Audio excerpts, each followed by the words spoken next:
लोकसभा चुनाव संपन्न हो चुके हैं। अब आपको चाहिए कि आप करंट अफेयर्स को बहुत ही सीरियसली स्टडी करना शुरू कर दें, क्योंकि सारे एग्जाम्स आपके बैक टू बैक आने वाले हैं। मई, जून, जुलाई ये 3 महीने इतने महत्वपूर्ण हैं कि जो साल के अंत की जो सारी परीक्षाएं होंगी उनमें से इस महीने के क्वेश्चंस गारंटीड पूछे जाएंगे। अगर आज मेरे साथ अंत तक आप बने रहते हैं तो मैं 12 मिनट के अंदर 24 घंटे के सबसे बेहतरीन क्वेश्चन कराऊंगा जो आपके सामने स्क्रीन पर दिख रहे हैं। इसके साथ साथ और भी क्वेश्चंस को आपको डीप में स्टडी कराऊंगा, सिर्फ और सिर्फ 12 मिनट में। तो चलिए स्टार्ट करते हैं। मेरा नाम है Saurabh Tripathi and welcome to CAI। Bharat में किन साइटों को हाल ही में रामसर साइट के रूप में जोड़ा गया है? Which sites in India have recently added as Ramsar site? ये सारे ऑप्शन आपके सामने दिए गए हैं। आर्द्र भूमि पर रामसर कन्वेंशन, इसका नाम ईरान के रामसर शहर के नाम पे रखा गया था, क्योंकि रामसर जगह पे ही 1977 में एक सम्मेलन हुआ था जहां पे विभिन्न देश इकट्ठा हुए थे और इस कन्वेंशन पे हस्ताक्षर किए थे। रामसर स्थल आर्द्र भूमि स्थल है, मतलब वेटलैंड साइट है और अंतरराष्ट्रीय दृष्टि से बहुत महत्वपूर्ण है। अंतरराष्ट्रीय महत्व की आर्द्र भूमियों की रक्षा करना ही इस रामसर कन्वेंशन का हिस्सा है। इसमें पूरे विश्व से कई देशों के वेटलैंड्स यानी दलदल वाली जगह या आर्द्र भूमि वाली जगह को रामसर साइट्स में जोड़ा जाता है और उसको विशेष रूप से दर्जा दिया जाता है। भारत में जो 2 साइटें हाल ही में ऐड की गई हैं, इसकी वजह से भारत में अब 82 रामसर साइट्स हो गई। पहले 80 थी, अब 82 हो गई हैं। नागी पक्षी अभ्यारण्य 81वां रामसर साइट है और नकटी जो है वो 82वां रामसर स्थल बन गया है।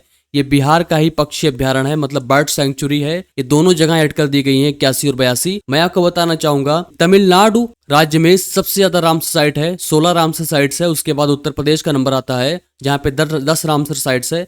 और रामसर साइट्स का एक खास दिन है, उसको बोलते हैं वर्ल्ड वेटलैंड डे, जो कि 2 फरवरी को मनाया जाता है। इसको बोलते हैं आर्द्र भूमि और मानव कल्याण, वेटलैंड्स एंड ह्यूमन वेलबींग। जैसा कि मैंने पहले कहा, तमिलनाडु के बाद उत्तर प्रदेश में सबसे अधिक आर्द्र भूमि यानी कि रामसर साइट्स होते हैं। तो रामसर एक ईरान के एक शहर है, पे 1971 में सम्मेलन हुआ था, इसको रामसर कन्वेंशन कहते हैं। ये इसका इंग्लिश वर्जन दिया गया।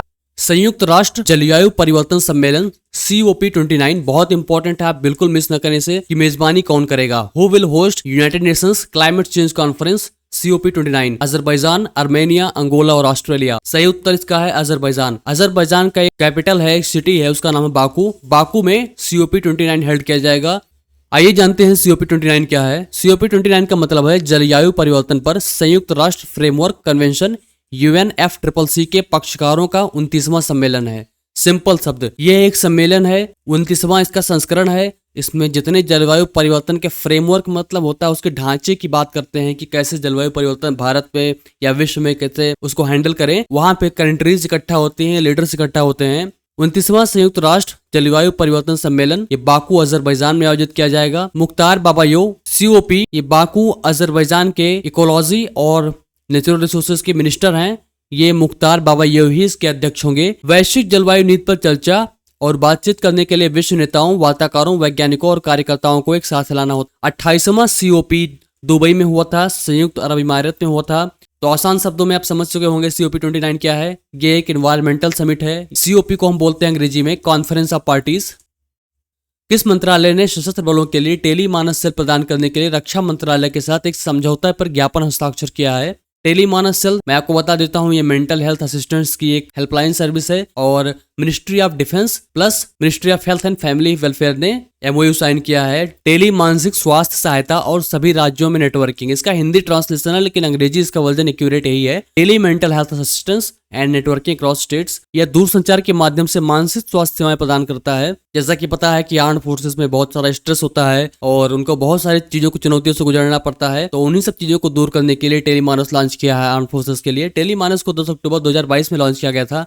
इसका उद्देश्य था कि मानसिक स्वास्थ्य देखभाल तक पहुंचाना, विशेष रूप से दूर दराज और कम सेवा वाले क्षेत्रों में। टेली परामर्श, जैसा कि टेली मतलब टेलीफोन, जब समझिए ये छोटा फॉर्म है, पहले टेलीफोन लिखते थे। ये फोन या ऑनलाइन पर मनोवैज्ञानिक परामर्श है, साइकियाट्रिस्ट परामर्श है और रोगियों को मनोचिकित्सकों और मनोवैज्ञानिकों जैसे मानसिक स्वास्थ्य पेशेवरों से जोड़ना है। संकट हस्तक्षेप, मानसिक स्वास्थ्य संकट का सामना करने वाले व्यक्तियों के लिए तत्काल सहायता प्रोवाइड करता है, उनको गाइडेंस प्रोवाइड करता है, उनको काउंसलिंग प्रोवाइड करता है, उनको मेडिसिन भी रिकमेंड कर सकता है। कौन सा देश हाल ही में गठित बायोफार्मास्यूटिकल गठबंधन का हिस्सा नहीं है?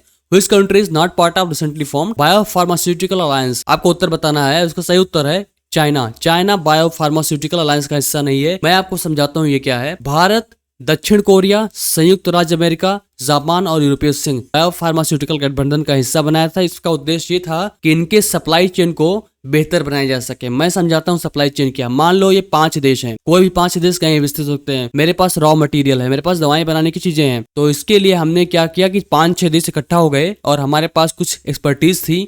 हमने एक साथ साझा किया और क्या कहा कि हम रॉ मटेरियल आपके पास रॉ मटेरियल भेजते रहेंगे, आप हमको मैन पावर भेजते रहिए, हम आपको एक्सपर्टीज भेजते रहेंगे, हम दवाएं बनाएंगे आपस में मिलके। तो आपसी सहयोग से दवाओं का निर्माण किया जाना है, वही बायो फार्मास्यूटिकल अलायंस है। विनिर्माण स्थल यानी कि जो मैन्युफैक्चरिंग साइट्स हैं वहां पे कच्चे माल का प्रवाह सुगम हो जाएगा। तो इस प्रकार से बायो फार्मास्यूटिकल अलायंस में चाइना हिस्सेदार नहीं है। भारत, दक्षिण कोरिया, संयुक्त राज्य अमेरिका, जापान और यूरोपीय संघ इसका हिस्सा है। हाल ही में किस देश ने भारत की यूपीआई भुगतान प्रणाली को अपनाने के लिए हाथ मिलाया है? तो इसका उत्तर आपको देना होगा। सही उत्तर इसका है पेरू। पेरू ने भारत की यूपीआई प्रणाली अपनाने के लिए मेमोरेंडम ऑफ अंडरस्टैंडिंग साइन की है, या फिर ज्वाइंट हैंड कह सकते हो। अंतरिक्ष में 1000 दिन बिताने वाले विश्व के पहले अंतरिक्ष यात्री कौन बन गए हैं? ओलेग कोनोन्नेकोव। ये रशिया के हैं और इन्होंने 1000 दिन स्पेस से बिताए हैं, जो कि विश्व रिकॉर्ड है अपने आप में, और ये पहले ऐसे अंतरिक्ष यात्री बन गए हैं। मैं आपको कुछ विश्व रिकॉर्ड समझा देता हूँ वो स्पेस के क्षेत्र में।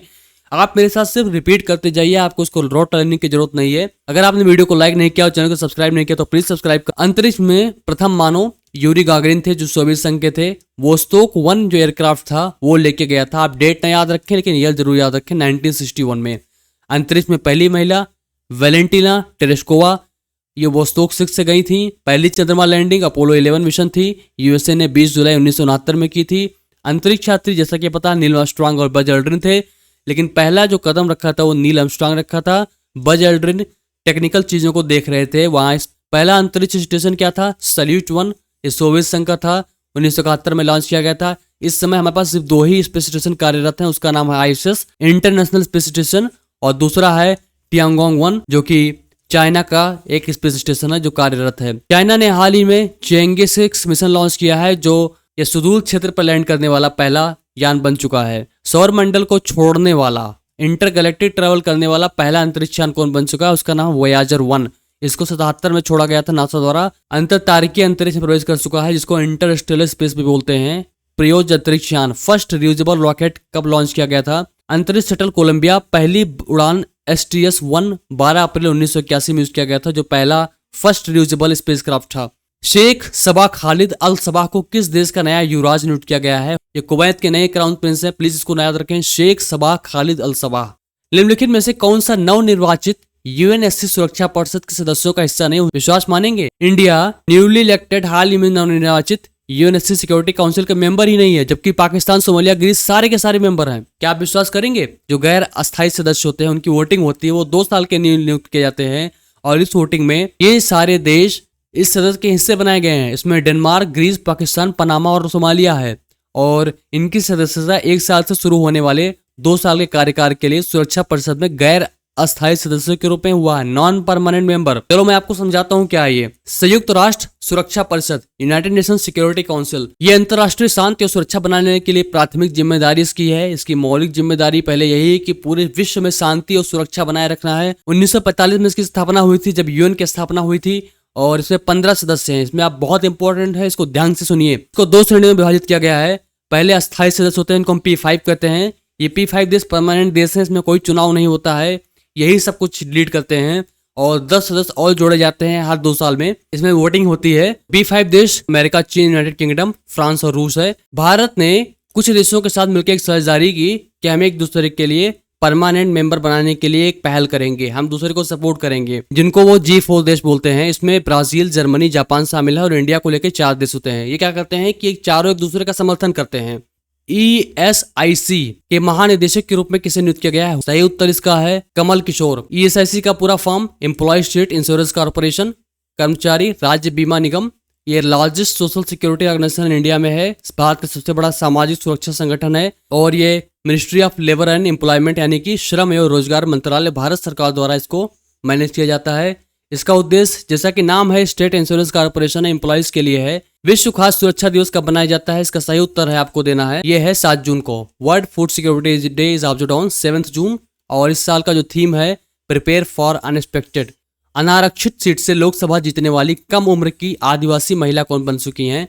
Who has become the youngest tribal women to win Lok Sabha from unreserved seat.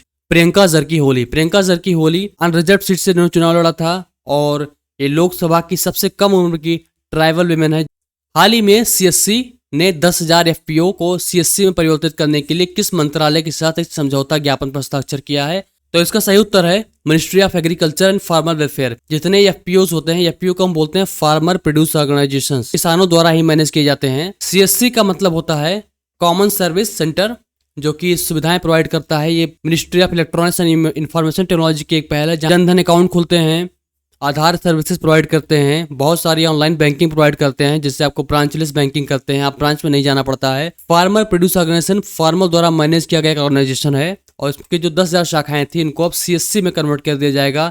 18वां अंतर्राष्ट्रीय फिल्म महोत्सव कहाँ आयोजित किया जाएगा? Bone Germany, Beirut Lebanon, Cape Town south Africa और मुंबई इंडिया। सही उत्तर है डी, मुंबई इंडिया में आयोजित किया जाएगा 18वां अंतर्राष्ट्रीय फिल्म फेस्टिवल। आगामी दुर्लभ नोवा स्टार विस्फोट इस साल सितंबर के आसपास होने की उम्मीद है। इसका क्या नाम है? ये एक नोवा स्टार है, इसका एक्सप्लोजन होगा और ऐसा माना जाता है कि इसको आप बिना किसी इक्विपमेंट, बिना किसी दूरबीन के आप इसको नंगी आंखों से देख सकते हैं और इसके एक्सप्लोजन की उम्मीद है सितंबर में इस साल है। World wealth report has been release by, किसके द्वारा रिलीज किया जाता है? Wealth intelligence unit, Capgemini research, the economist और वर्ल्ड बैंक। सही उत्तर इसका है कैपजेमिनी रिसर्च। कैपजेमिनी रिसर्च ने वर्ल्ड वेल्थ रिपोर्ट पब्लिश की है। अगर आपने वीडियो को लाइक नहीं किया तो प्लीज लाइक कर दें, चैनल को सब्सक्राइब कर लें। और ये रहा ऐसे करंट अफेयर्स। मैं आपसे रिक्वेस्ट करूंगा प्लीज करंट अफेयर्स को डेली पढ़ते रहें। मैं आपके सिर्फ 12 मिनट आपसे ले रहा हूं और 12 मिनट में आपको सबसे ज्यादा मैक्सिमम वैल्यू प्रोवाइड करा रहा हूं। मैं आपसे वादा करता हूं मैं 12 मिनट में सबसे बेहतरीन क्वेश्चंस लेके आऊंगा। अगर आपको वीडियो पसंद आया हो तो प्लीज इसको लाइक कर दें वीडियो को और चैनल को सब्सक्राइब कर लें। आप इन वीडियोस को फास्ट रिवीजन के तौर पर यूज कर सकते हैं। आप एग्जाम्स के पहले अगर आप मेरी 7 वीडियो देख सकते हैं, यानी 84 मिनट में आप पूरे वीक के करंट अफेयर्स रिवाइज कर सकते हैं, यानी कि 1 घंटे 24 मिनट में आप 1 हफ्ते की वीडियोस रिवाइज कर सकते हैं। लेकिन मैं आपको सजेस्ट करूंगा कि आप पर डे करंट अफेयर्स देखें, पर डे नोट्स बनाएं और डेली रिवाइज करें उसको। तो ये रहे 9 जून करंट अफेयर्स। मेरे साथ आप बने रहिए, प्लीज चैनल को सब्सक्राइब कर लीजिए और मैं आपके लिए लाऊंगा बेहतरीन करंट अफेयर्स। होप आपको सेशन अच्छा लगा होगा। आपका दिन शुभ हो।